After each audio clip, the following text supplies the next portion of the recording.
Hi students, today we start science chapter number 7, standard 7th, lesson number 7, motion, force and work. Okay, let's start. Motion म्हणजे काय रे? Motion means your movement. Whatever we move is called motion. Any movement is called as motion. So let's start with distance and displacement. Now see here the picture. Suppose Ranjit is at house at place A. Ranjit has a house at place A. The figure shows the distance traversed by Ranjit to reach his school at D. His school is at D. So this figure shows how much time, which way did it took to travel from his house to the school. Yes. Let's see now. If we do not take direction, if direction is not taken, if we do not consider the direction, then what will you do? Ranjit travel a distance which is equal to AB plus BC plus CD. This is the distance of Ranjit. AB plus BC plus CD. Yes? Yes.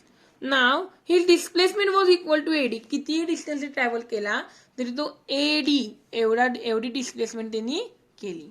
Yes? Yes. So AD is the minimum distance. AD काय आहे इकडून ते इथपर्यंत हा minimum distance कमीत कमी distance आहे रणजितनं travel केलेला.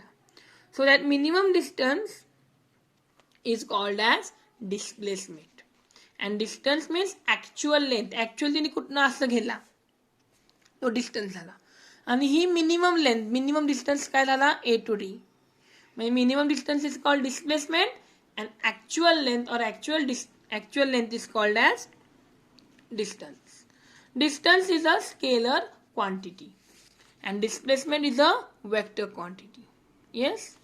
So unit of displacement in the SI as well as MKS system is same. Unit of measurement of distance and displacement is the meter. SI मध्ये काय आहे दोन्हीचं डिस्टन्स अँड डिस्प्लेसमेंट दोन्हीचं unit काय आहे SI मध्ये metre. Okay. Now velocity. Velocity म्हणजे काय? It is distance travelled by body. एखाद्या बॉडीनं किती डिस्टन्स ट्रॅव्हल केलं एखाद्या टाइममध्ये युनिट टाइममध्ये पर सेकंड टाइममध्ये त्याला काय म्हणायचं velocity. Formula is displacement upon time is called velocity. Okay. Now unit of speed और वेलोसिटी. स्पीड म्हणजे काय आहे तुमचं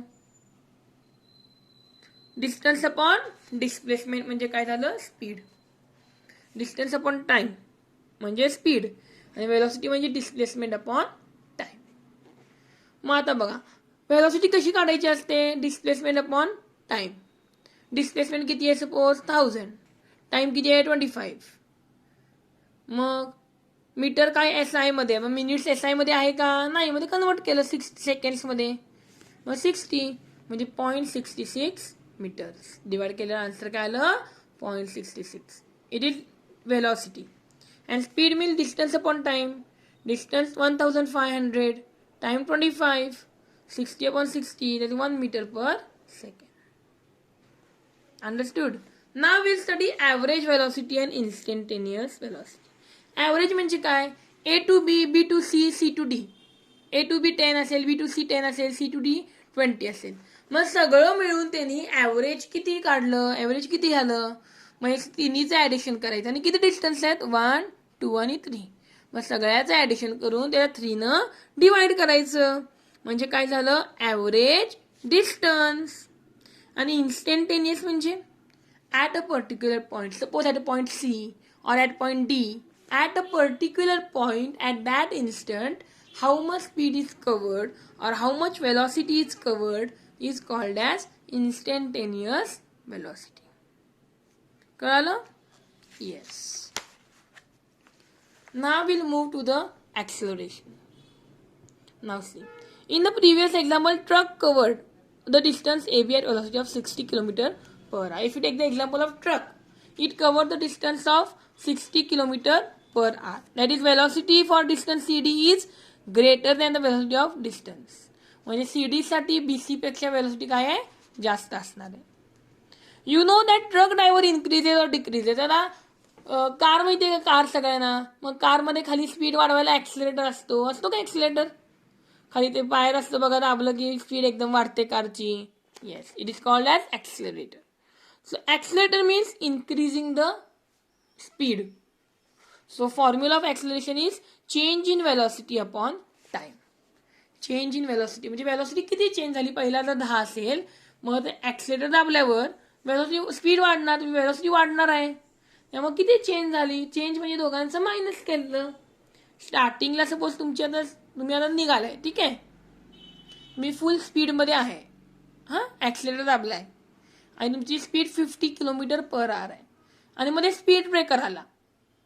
मग स्पीड ब्रेकर आला की तुम्ही स्पीड वाढवता का रे? नो, आपण स्पीड कमी करतो ना, म्हणजे वेलोसिटी कमी करतो आपण. मग तेव्हा 10 आली. मग दोघांमध्ये चेंज किती आला, पहिला 50 होती आता 10 आहे. मग 50 - 10 40 म्हणजे काय झालं, चेंज इन वेलोसिटी. आणि किती वेळ लागला ह्याच्यासाठी, ते म्हणजे तुमचा time. Acceleration is change in velocity upon time. Understood? Yes. मग हे ॲक्सिलरेशनमुळे काय होतं, फोर्स तयार होतो. Due to acceleration we can find out the force. Okay. Unit of acceleration is m/s². ॲक्सिलरेशनचं युनिट काय आहे, m/s². नाव see this one activity is that. एक ग्लास मार्बल घ्यायचा आणि टेबलवर ते स्मूथली असं रोल करायचं. ऑन कॅरम बोर्ड आपण कॅरम कॉइन पुश केला स्ट्रायकर, मग स्ट्रायकर काय होणार, पुढे पुश होणार. And if the coin is pushed after applying talcum powder it keep moving for long time. आता आपण पावडर घालायचं, कॅरम बोर्डवर पहिलं पावडर घालतो की नाही आपण, का, because the coins at the striker could move it very smoothly. For that acceleration will increase due to that powder. So this is the example. Now here you have to study the Newton's first law of motion. If no force acting on the body, velocity does not change. Body does not accelerate.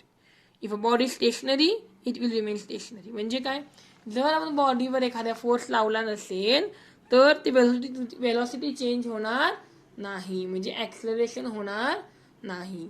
म्हणजे आहे त्या stationery स्टेटमध्ये, आहे त्या स्टेटमध्ये ती body राहणार, जोपर्यंत फोर्स लावत नाही तोपर्यंत. Understood? Yes. Now 1 Newton. Newton is the unit of force. Newton मध्ये काय मोजतो आपण, force. Now will study force, displacement and work. In the figure along side, figure बघा. येस.